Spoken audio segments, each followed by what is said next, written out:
So hello, good evening everyone.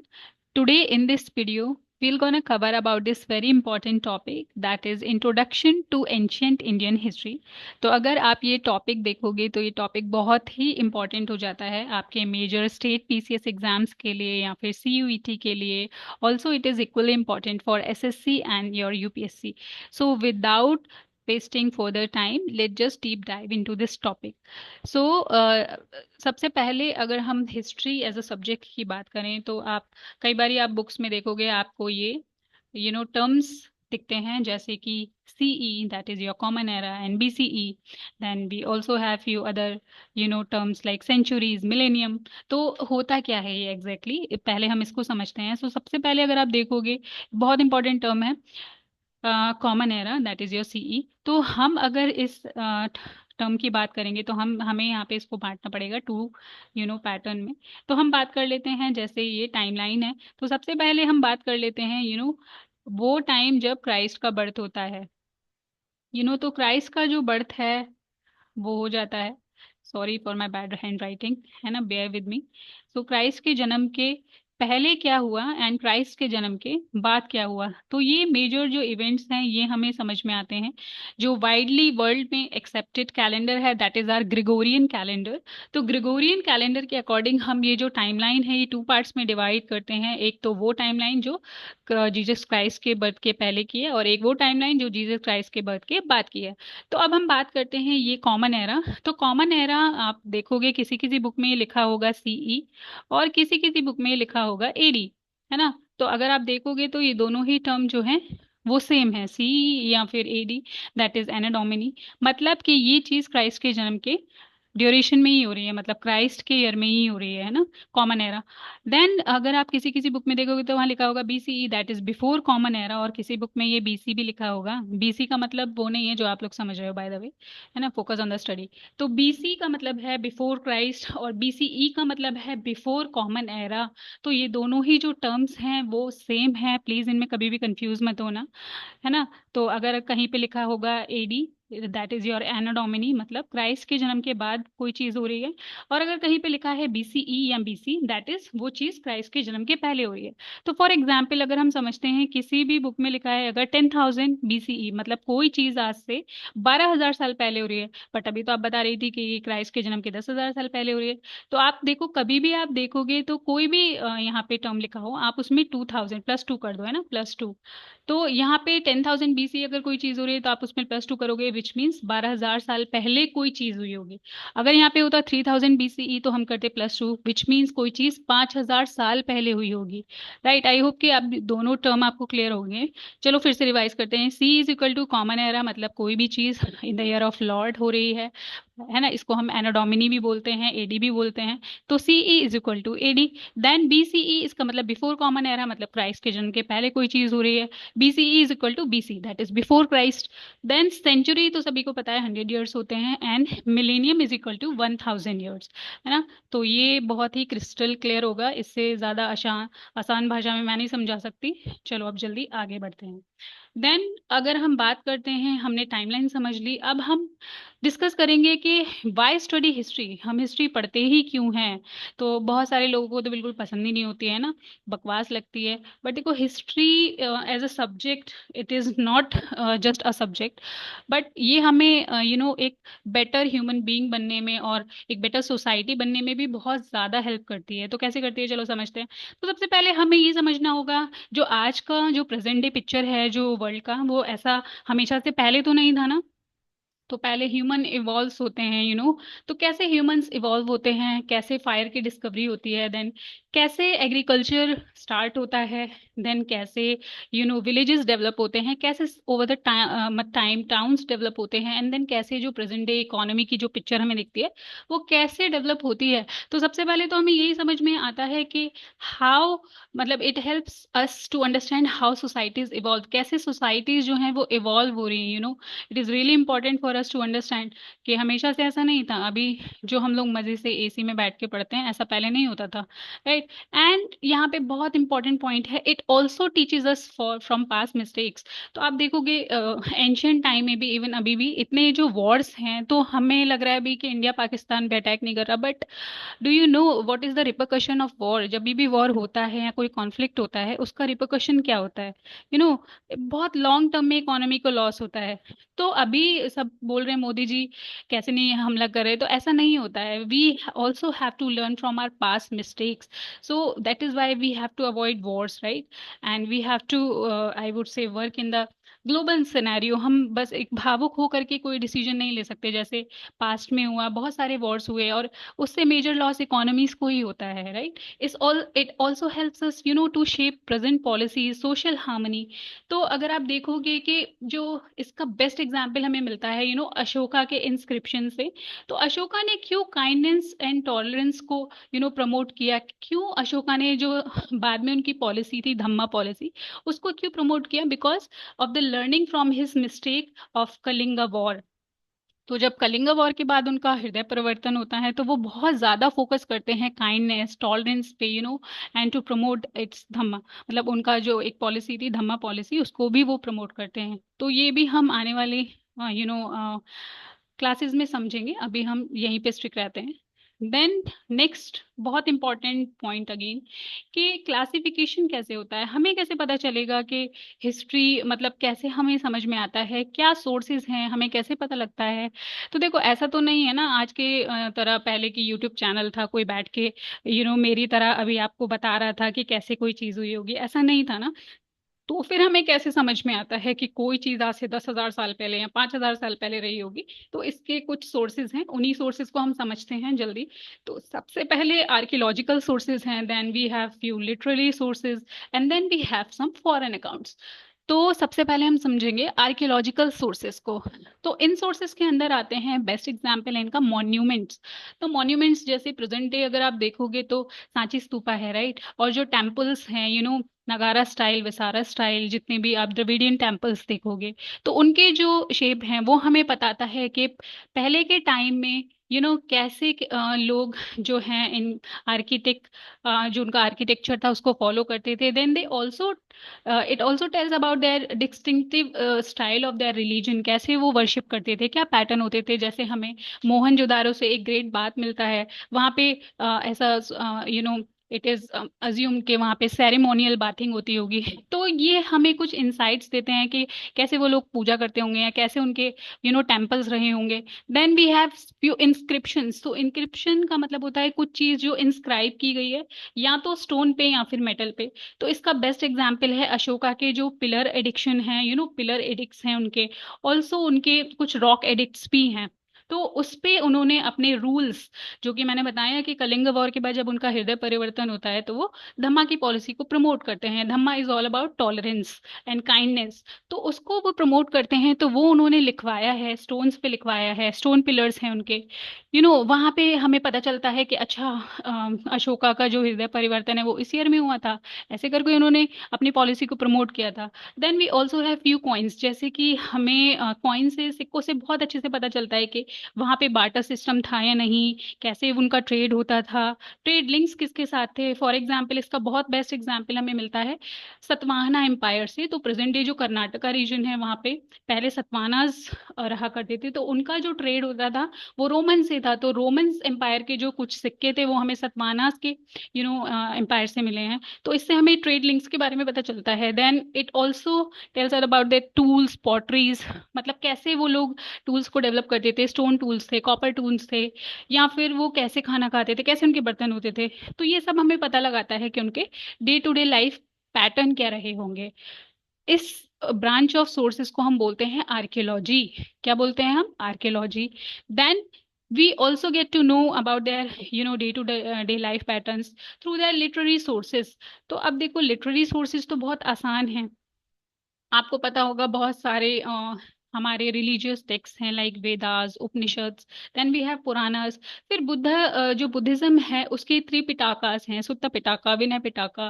Then we also have Jain के जो religious text हैं, उनके अगमास, उनके बारे में हमें पता चलता है कि क्या उनके रिलीजियस पैटर्न रहे होंगे। Then we also have some secular literature जैसे कि कौटिल्य की अर्थशास्त्र, देन कालिदास के कुछ प्लेज हैं, है ना। Then we also have Harshacharita, ये हर्षा की बायोग्राफी है, बहुत ही ब्यूटीफुली कंपाइल्ड है।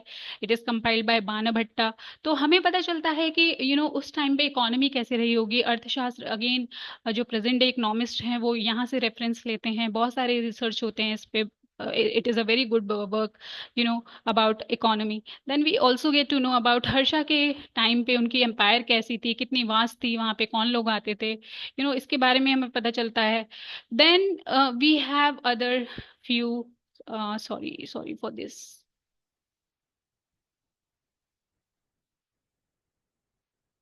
Foreign accounts. तो फॉरेन अकाउंट्स की अगर हम बात करें, तो फॉरेन अकाउंट्स में आप देखोगे तो एंशियंट टाइम में ना बहुत ज्यादा ट्रैवलर्स भी इंडिया में आते थे। जैसे अगर आप देखोगे, there was one Greek ambassador, his name was Megasthenes. तो ये जो मेगास्थनीज है ये चंद्रगुप्त मौर्य के टाइम पे यहाँ इंडिया आते हैं। ठीक है। Then we also have two Chinese pilgrims. तो सबसे पहले जो चाइनीज पिलग्रिम हैं जो इंडिया में आए हैं, उनका नाम है Faxian. That is, he came around the time of Chandragupta II, Vikramaditya. And then we have Xuanzang. Xuanzang भी हर्षा के टाइम पे आते हैं, है ना। तो ये कुछ अकाउंट्स लिख के जाते थे। जैसे अगर आप देखोगे मेगास्थनीज की जो फेमस वर्क है उसको हम बोलते हैं इंडिका, है ना। इनका जो फॉरेन अकाउंट्स है वो इंडिका के नाम से काफी फेमस है। देन फाहियान की फूयो की करके एक ट्रैवल अकाउंट्स है, उसके बारे में हमें, ये नालंदा में रह के जो इन्होंने स्टडी किया, जो बुद्धिस्ट लिटरेचर के बारे में इन्होंने रिसर्च किया, उसके इंसाइट्स मिलते हैं। Then we also have Hiuen Tsang का जो वर्क है उसको बहुत ही ज्यादा फेमस सीयू की बोलते हैं। तो these kind of foreign accounts, तो उसमें हमें समझ में आता है कि उस टाइम की सोसाइटी कैसी रही होगी, कैसे वहाँ पे मतलब पैटर्न्स रहे होंगे। तो दीज आर फ्यू सोर्सेज जो हमें एंशियंट टाइम के पैटर्न्स, उनके रिलीजियस पैटर्न्स के बारे में बताता है।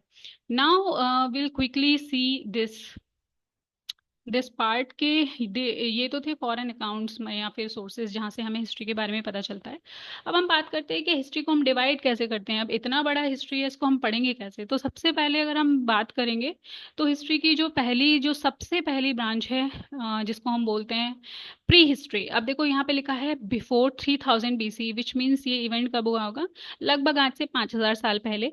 तो इस ड्यूरेशन के बारे में हमें कोई भी रिटन रिकॉर्ड्स नहीं मिलते हैं, बट जो आर्कियोलॉजिस्ट हैं वो कुछ टेक्निक्स, मतलब वहाँ से जो हमें फॉसिल्स मिले हैं उनका कुछ टेक्निक्स से एज के बारे में पता करके पता लगाते हैं कि इस टाइम पे क्या उनके सेटलमेंट पैटर्न रहे होंगे, वो उनकी लाइफ क्या होगी, डे टू डे लाइफ कैसी होगी।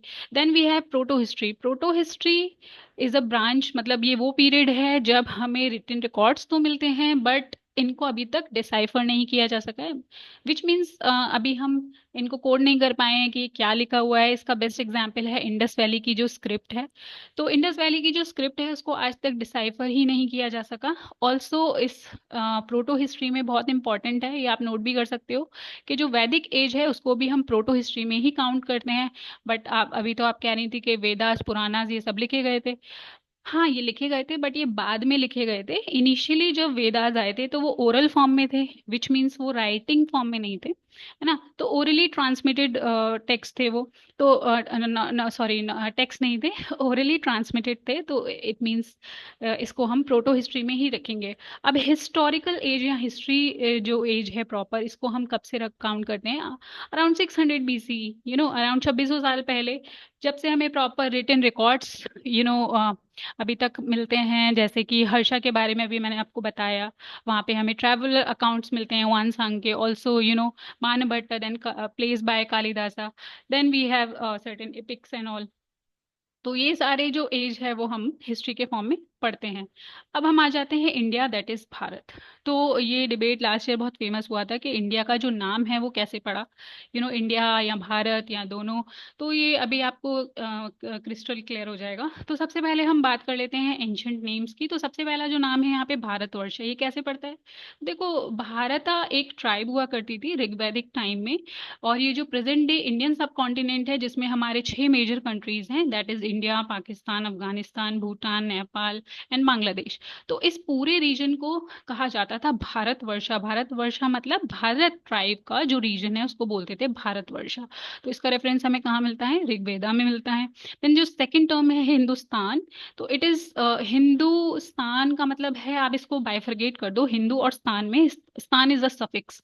तो हिंदू का मतलब आप सोचो कि जो पर्शियन एम्पायर था, जब वो इंडस वैली में आता है, कॉन्कर्ड उसको करता है, तो वहां पे जो सिंधु रिवर थी उस टाइम पे, उसको वो प्रोनाउंस करते हैं हिंदू।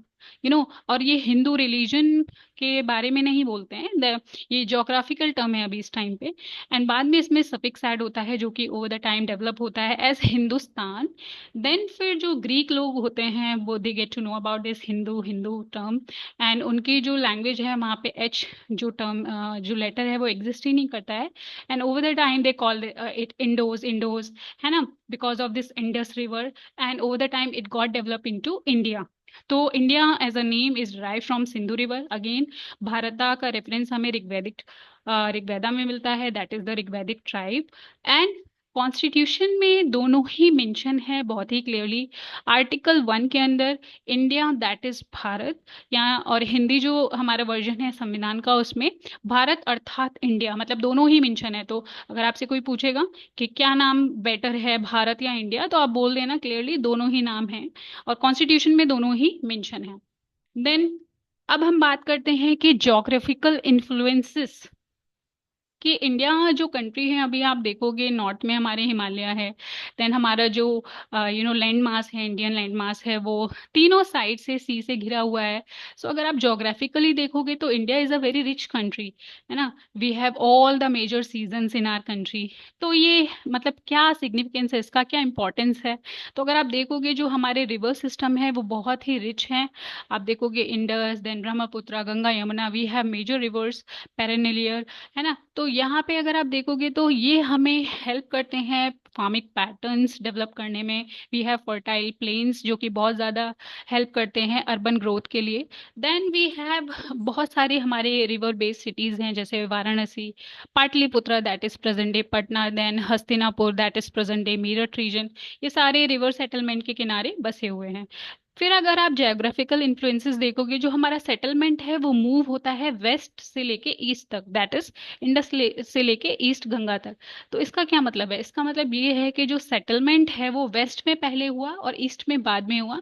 तो इसका सिंपल रीजन है, जो इंडस वाला रीजन है, अगर आप देखोगे वहां पे जो हमारा अगर रेनिंग पैटर्न जो है वो वेस्ट से ईस्ट की तरफ ही फ्लो करता है, विच मीन्स वेस्ट में जो रेन है वो कम होती है, रेनफॉल। और जैसे जैसे आप ईस्ट में मूव करते हो तो रेनफॉल बढ़ती चली जाती है। तो अगर आप देखोगे तो ईस्ट में थिक फॉरेस्ट है एज कंपेयर टू वेस्ट। तो विच मीन्स जो वेस्ट का इलाका है उसको पहले क्लियर किया जा सकता था with the help of stones और crop, I would say copper tools. But क्योंकि जो ईस्ट का रीजन है वो थिक है, तो उसको हम विदाउट आयरन के डिस्कवरी के उसको क्लीन नहीं कर सकते थे, right.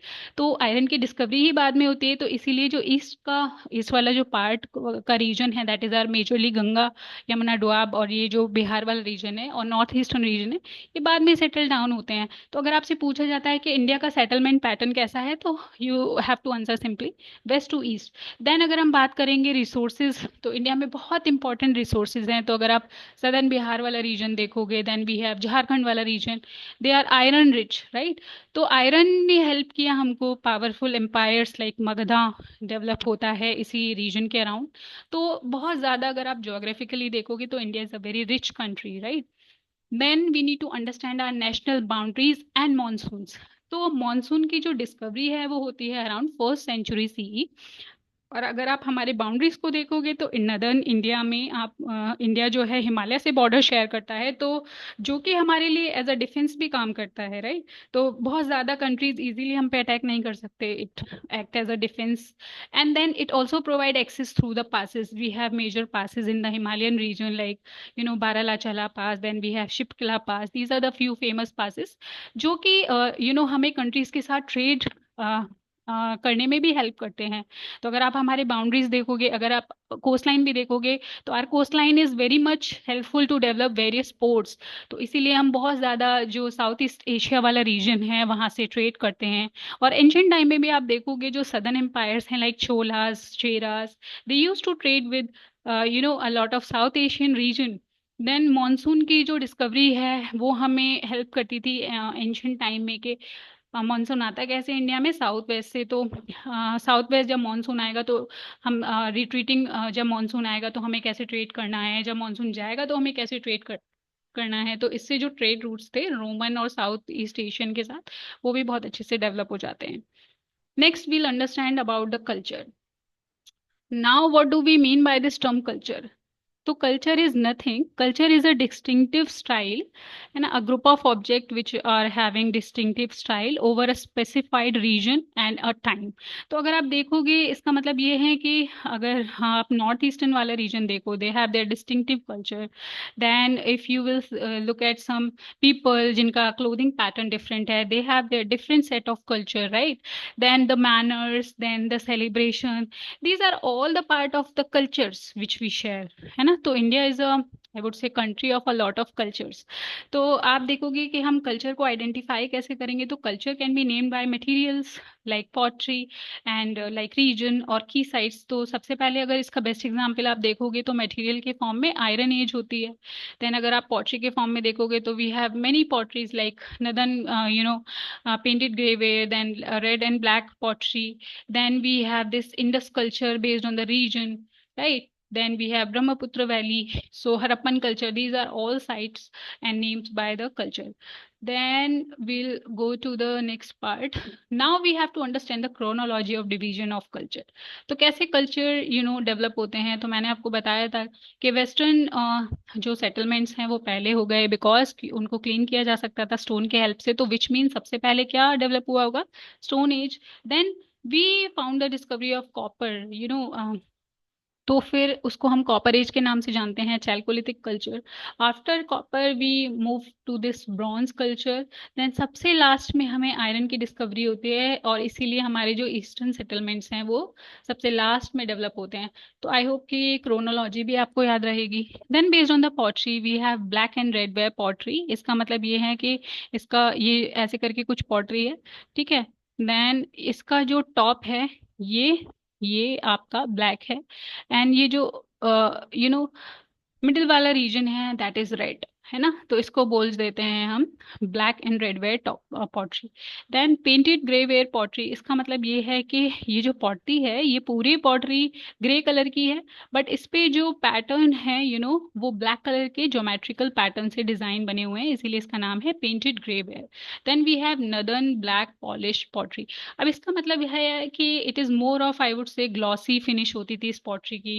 And people who use to have majorly luxurious life they have to have this pottery. तो सबसे पहले अगर आप देखोगे तो जो पॉटरी डेवलप होती है वो कैसी होती है? Black and red ware, then painted grey ware, फिर सबसे बाद में क्योंकि लोगों के पास ज्यादा रिसोर्सेज आए तभी वो लग्जूरियस हुए ना, तो सबसे लास्ट में कैसे आएगी? Non black polished where. So this part is also covered. Now let us understand field of studying the past. तो हम कैसे स्टडी करते हैं पास्ट को? तो सबसे पहले हम बात करते हैं जियोलॉजी की। तो जितने भी अर्थ के फॉर्मोस्ट फीचर्स हैं, हमारे land forms, then our river system, then our, I would say, forest, तो इनकी स्टडी को हम बोलते हैं geology. Also the structure of the earth, the layers of the earth, they comes under the part of geology. Then we have this palaeontology. तो जितने भी fossils हैं ह्यूमन के, एनिमल्स के, also the fossils of trees, तो इसको हम कहाँ पे कवर करते हैं? We cover this under the branch of palaeontology. Then we have this archaeology. ये तो अभी हमने इतना डिटेल में पढ़ा था, जितने भी आर्टिफैक्ट्स हैं, सिक्के हैं, देन कॉइन्स हैं उनके, देन उनके साइट्स हैं, it comes under the branch of this archaeology. Then we lastly have this anthropology. So anthropology is really important to study the distinctive cultures and societies, how societies evolved, कैसे settlement हुआ, कैसे लोग nuclear families में रहे, then उनका culture कैसा था, इस रीजन में कैसा कल्चर था, तो this kind of study. Then we need to understand about the dating techniques. Now कैसे आपको पता लगेगा कि कोई चीज़ कितनी पुरानी है? तो सबसे फेमस टेक्निक है, अगर आपको किसी ऑर्गेनिज्म की एज का पता लगाना है, तो this famous dating technique method is known as carbon 14 dating.